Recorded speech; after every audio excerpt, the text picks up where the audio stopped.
You're listening to the Candid Comms podcast with Rachel Miller. Tune in for practical advice and inspirational ideas to help you focus on all things internal communication related. Hello and welcome to the show. Today's episode is focused on how to make your first internal communication role a success. It's for you if you have just joined the wonderful world of internal communication. Welcome. What a fantastic choice you have made. Or it's for you if you are currently recruiting or perhaps mentoring someone who is new to the world of internal communication. We will be looking at one thing to know, one thing to do, and one thing to think about. Let's get started. Our first area of focus today is what we need to know. And what I want us to know is the job description. Now, whether you're looking for a job as an internal communicator or you're trying to recruit an internal communicator, you need to be super clear what you are looking for from that position, whether it's a job you're going to have or a job you want to recruit. I'm going to talk through this episode as if you are a new internal communicator or someone trying to get into the profession. If not, we'll probably get into a little bit of a muddle, so just bear with me. So through the lens of thinking about you joining the wonderful world of internal communication as an internal communicator for the first time, have a look at the job descriptions that are around. Now, they vary wildly. We don't help ourselves in the world of internal communication because we don't have consistency. I've talked about this quite a lot over the last few seasons of the Candid Comms podcast. That's both in terms of titles and also what we're asking people to do as internal communicators. If you are a team of one, you will be doing all sorts. You'll be working strategically and you'll be working tactically. So in other words, you'll be doing the thinking and the doing when it comes to all things internal comms related inside an organisation. An ideal scenario for me when looking at a brand new entry level, if you like, brand new internal communication role is that you are crystal clear what you are asking that person to do. Is it you are asking them to oversee the channels, for example, that it's very much focused on crafting and drafting, on creating content for an intranet or perhaps writing stories for an internal newsletter, where they're not making the big decisions, perhaps when it comes to strategy or it becomes to a direction of travel for the function as a whole. They're probably acting upon information and advice and guidance from the people around them. So the core focus of their role, and if I think about the very first roles that I had as an internal communicator, that was very much what I was doing. I was following instructions from my colleagues and from my boss. So I was creating lots of stories and writing scripts, and I was doing all sorts to help the team communicate well with our colleagues. Now, job descriptions are an absolute minefield. They are littered with expectations and they are littered with unrealistic expectations, if we're being very candid, comms friends. When I look at some of the jobs, and we have jobs at allthingsic.com/jobs, we have job adverts on the website, and they vary wildly, not least in terms of the title. So when you are looking for a brand new first role as an internal communicator, you could be called all sorts. You could be called an internal communication executive, an internal comms assistant, or perhaps the phrase corporate communication is used, or employee communication is used. You could be an IC manager. You could be an IC, oh my goodness, take your pick. You could be a lead, an executive, an assistant, an officer, and we do not have a consistent approach in the world of internal comms. You could work somewhere as an internal comms exec and it's the equivalent to an internal comms manager somewhere else, but in your own organisation, it could be really hierarchical. So exec could be the bottom rung of the ladder, if you like, and then above you would be, say, an officer, and then a manager, and then a senior manager, and then a head of internal communication, and then a director of internal communication. All these things are possible inside organisations. So it makes it quite hard to benchmark, and it makes it quite hard to really have clarity in terms of the level of expectation that's placed on you as an internal communicator, because what is called an IC manager in one organisation could be completely different in another. So something for us to really know is to nail that job description and be really, really clear whether you're trying to recruit or you're trying to do the job. So have a look at it. How are you setting that stall out? What does it say? If I'm looking at a job description as someone brand new into internal communication, and imagine I've just joined an organisation, I encourage you to talk through that job description with the relevant person internally. Hopefully that's your boss, or maybe it's a colleague in HR, to have real clarity of exactly what is expected of you. I think to set yourself up for success, it's really important to understand the reality of what you've got inside the organisation. So if you're looking at a job description for an internal communication manager, it will probably say things like you're responsible for writing content for newsletters perhaps, or helping to organise town halls or webinars, or helping to gather feedback, or collating questions or moderating conversations as part of a webinar or a town hall, so an all-employee meeting or all hands. Again, comms friends, here's this inconsistency. It's called all of these things. I do have an episode actually on how to run a successful town hall, and I will share that in the show notes at allthingsic.com/podcast in the show notes for this episode. But what does it mean in your job description? I think to be successful and to have a really good first impression inside your organisation, look at the job description, look what's expected of you, and make sure that you really, truly understand it. It's very helpful to know the history of channels, for example. I remember when I joined an organisation, I worked in-house for 10 years as an internal communicator. And when I joined an organisation, in my interview, I got told about this new channel that I would be responsible for.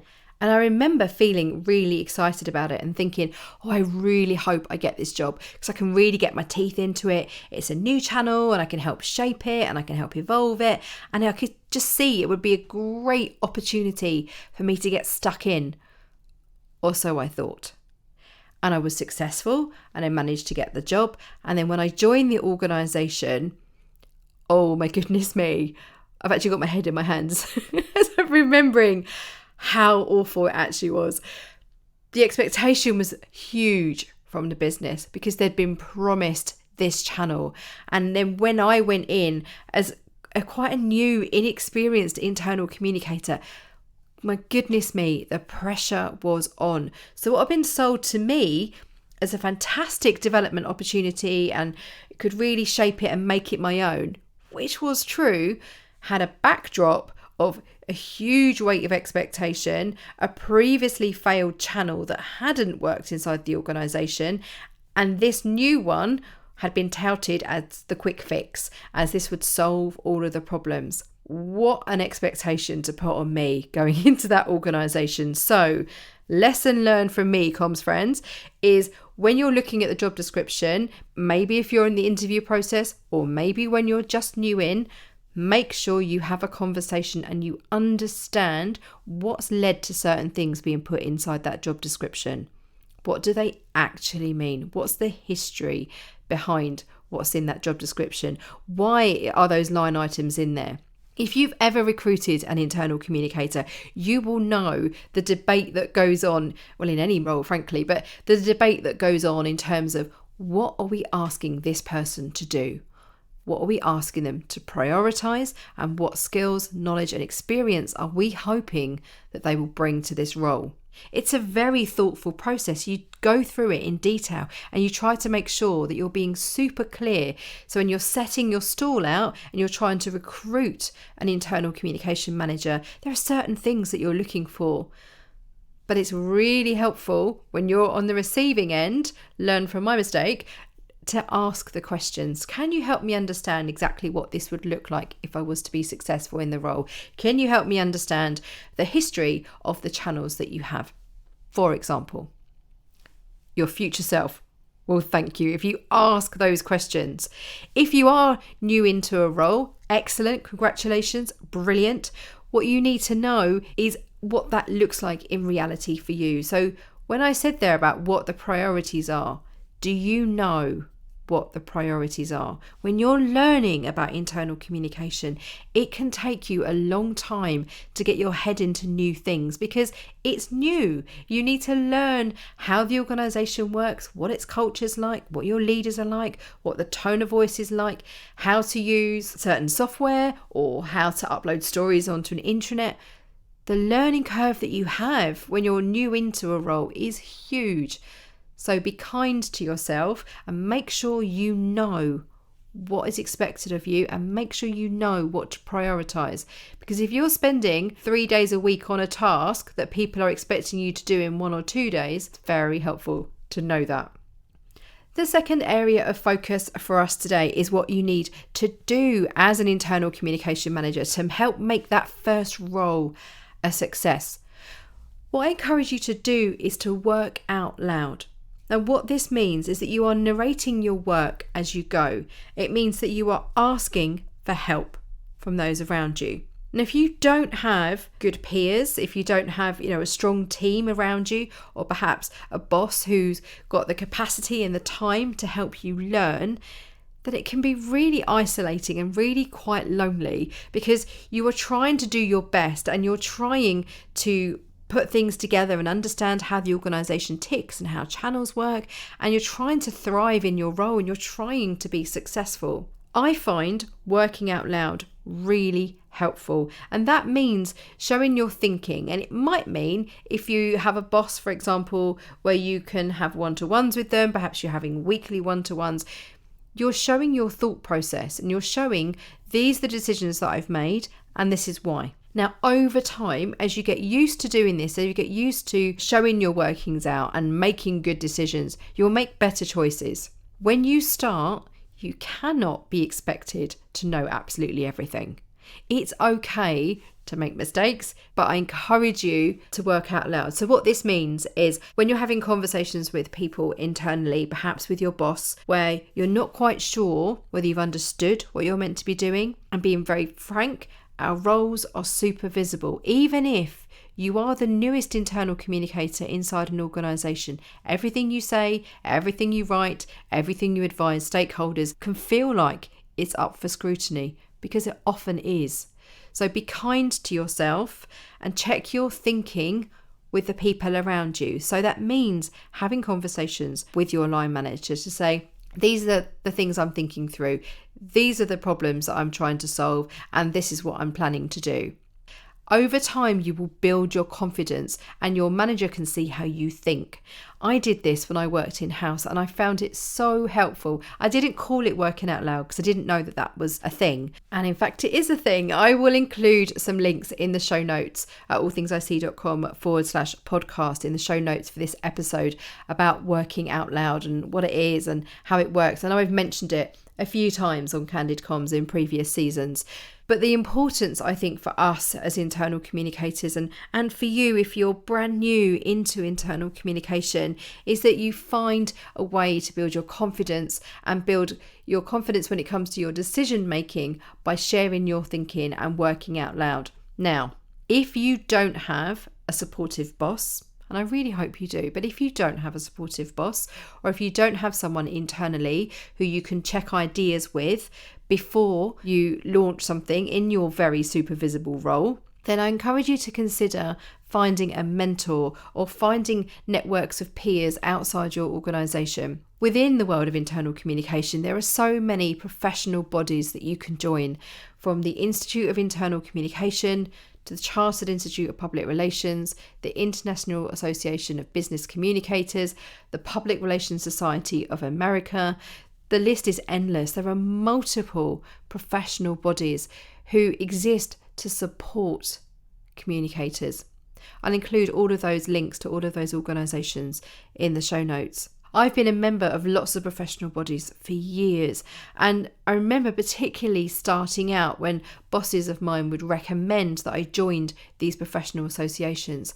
I found it so helpful to suddenly have access to a network of peers where I could ask them for advice and guidance, particularly if I didn't feel comfortable asking something internally. There are so many communities today which aren't just the professional bodies. There are lots of communities online, particularly guild communities, where these are messaging boards, if you like. It's probably the easiest way to describe it. It's kind of like a WhatsApp, but it's a thread. And you can ask questions on there, forum style, and you get advice and guidance from your peers. Again, I'll include some links to some guild groups in the show notes. That's hugely helpful as an internal communicator. You never need to feel alone, even if you are a team of one, even if you are brand new to IC, or you've been working in this field for 5, 10, 15, 20 years. There are always people who you can ask for advice. There's lots of LinkedIn groups as well, actually. I'll include some LinkedIn groups as well. I regularly mentor people, particularly through the Institute of Internal Communication. I do so through my own business, through All Things IC, but I also volunteer as a mentor with professional bodies because I know firsthand how incredibly valuable I found it throughout my internal communication career to be able to ask people who've been there, seen it, done it, got the t-shirt to say, this is what I'm thinking, what do you think? I'm not sure what to do, or I don't feel like I've made the right decision, please can you help me? It's really helpful to talk it through with somebody else. Nowadays, I learn as much from my mentoring conversations as I know that my mentee does. I'm the shoes in the other foot now where I am the mentor, but I feel like I learn so much from my mentoring conversations because I'm asked to explain, why do you do things in a certain way, or how does this work inside organisations? And the more that I work out loud and the more that I talk about how I solve problems and how I see organisational communication, I know that it benefits both of us. So I encourage you to do that. I encourage you to work out loud in your role. I encourage you to see whether there's a network of support that you could access either inside your organisation. Maybe there's some reverse mentoring opportunities. Maybe there's colleagues in HR or perhaps in external comms who you could partner with. And if not, maybe there's opportunities outside of your organisation. We're going to take a short break, and when we come back, I will leave you with one thing to think about. See you in a moment.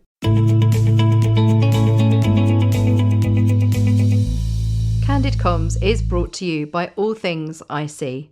My brilliant team and I offer consultancy, training and mentoring to help you thrive in your internal communication role. You can choose from online learning, in-person and bespoke courses. Topics range from measurement to strategy and how to be an internal communicator. See allthingsic.com for more information and use the code CandidComms at the checkout to save 10%. If you're struggling with your internal communication, help is at hand. We can mentor you, conduct audits, advise on your channels, and much more. Contact us via hello@allthingsic.com and we'll talk it through together.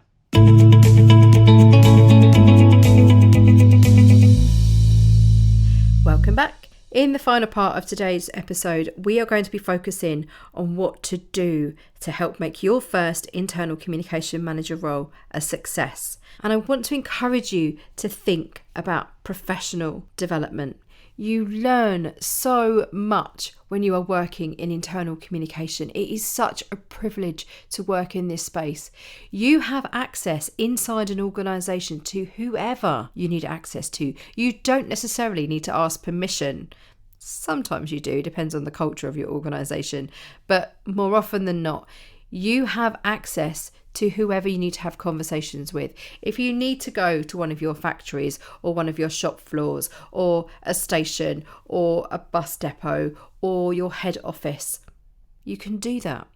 If you need to have conversations with your senior team, for example, or even with your unions or with colleagues in other countries and other places, you can do that because as professional communicators, it is our business to know our business.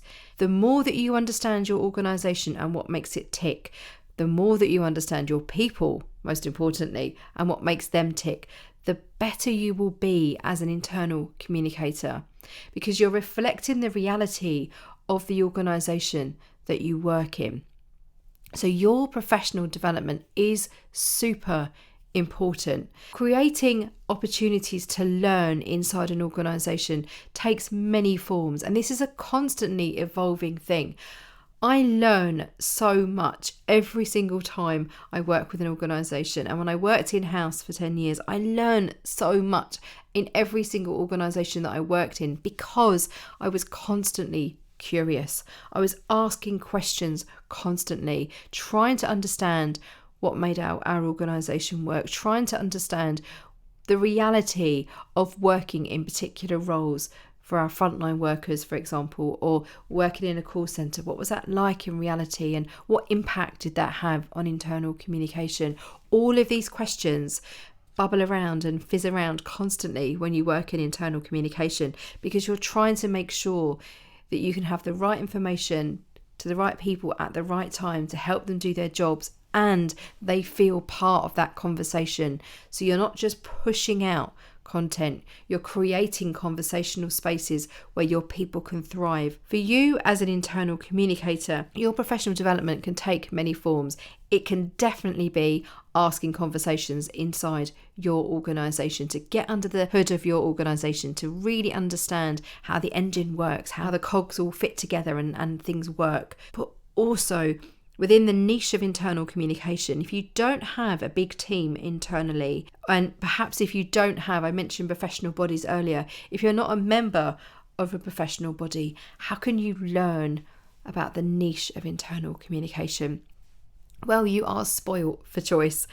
If I think back to when I joined internal communication in 2003, I didn't have a budget to learn about internal comms. I learned very much on the job. I'd been a journalist for 4 years before that, and I learned from the people around me. They were absolutely fantastic. I recently reconnected with my very first internal communication boss. I managed to track her down on LinkedIn, Viv, and it was wonderful to swap notes and compare, thinking back to where I was at in 2003 as a just turned 23-year-old, giving away my age here, I just turned 23 and discovered internal communication, and I had such a steep learning curve. Now, the people around me in that organisation, which is Vistion, which used to be part of Ford Motor Company and it span off, they were so generous with their knowledge and they taught me so much about internal communication. But if you're listening to this thinking, well, I'm listening because I don't know much about internal communication and I want to learn, then you are spoilt for choice today. There are so many amazing communities and people sharing great content online in a way that didn't exist in 2003. I will share some links in the show notes so you can access some of these communities and some of these resources. But there are lots of podcasts available focused on internal communication. There are lots of membership bodies that we've talked about that I will link to, but there's also ways where you can learn for free. So podcasts are normally free. Lots of people are sharing great content for free online. And there's also blogs. I've been writing my blog since 2009, and when I started writing it, it was a way to work out loud actually, and it was a way to share my thoughts on the world of internal communication and share what I discovered, and mainly because I wasn't sure whether I got stuff right. For being really candid with you, I wasn't sure whether what I was doing was the right thing, and I was curious about what other people are doing. At the time, I was doing a postgraduate diploma in internal communication management, so I was working in the railway full-time and then also studying that course. It's changed over time and it's now the Masters in Internal Communication Management that's offered by the Institute of Internal Communication and Solent University. When I was studying that course, I was researching the role of social media and internal comms, which was new at the time, 2008, 2009. And the reason I started blogging was to see whether other people were curious about this topic and to try and connect with other people. Today, there are so many excellent websites. There are lots of consultants who are sharing good content online. There are lots of blog posts. There are lots of LinkedIn newsletters. So if you're trying to learn about internal communication and this is your very first internal comms role, then there are lots of opportunities for you. I encourage you to contribute as well as just reading. Something that is very easy to do is to think, well, I don't know very much. I don't really want to write a guest post for anyone. I don't really want to share what I've learned. I encourage you to work out loud. I encourage you to take people up on opportunities. For example, on the All Things I See blog, we have a Candid Conversations series. Now, again, I'll include a link in the show notes where anybody can come and join conversations about internal comms and share what's important to you, perhaps recommend a book that you like. We've got a series of set questions. So even if you've just started working in internal communication, I know that your knowledge, your skills, your insight would be really helpful for your peers to read about. So do take me up on this opportunity. Do come onto the All Things I See blog, come and write a guest post, come and share your thinking. I'll include all the links in the show notes for you. But your professional development, if you want to develop into the world of internal communication and make your role a success, be really mindful, carve out time for your professional development. Make that a meeting with yourself that you don't cancel. Maybe it's once a week, and maybe it's half an hour where you spend time listening to a podcast or reading blog articles or reading industry publications. Again, I'll link to those in the show notes so you can find the industry publications that we have. Creating time to learn about internal communication enhances the way that you work as an internal communicator. Your business benefit, you benefit as well. So get in the habit. If you're brand new in, get in the habit of improving yourself professionally to benefit yourself and everyone else around you. So we've looked at what you need to know. We've talked about how you need to look at your job description and really be clear. What is it that you are being asked to do as an internal communication manager, whether at interview stage or you're brand new into the role, or maybe to look for the lens of recruiting? Are you making it super clear what success looks like for this brand new internal comms manager? We talked about what you need to do and encouraged you to work out loud, share your thinking, share your thoughts with the people around you, your boss, for example, so you can build your confidence in the decisions that you are making. And I encouraged you to think about your professional development, building in time to learn more about internal communication to benefit yourself and your organisation. I hope you found this episode useful. As ever, I love hearing from you. You can find me online. Why not look me up, Rachel Miller, on LinkedIn? I'm Rachel All Things I See on Instagram. Or why not send me a message via the website hello@allthingsic.com. I'd love to know what you are taking away from this episode and what you hope to do differently as a result of listening to Candid Comms. And remember, what happens inside is reflected outside. See you again soon.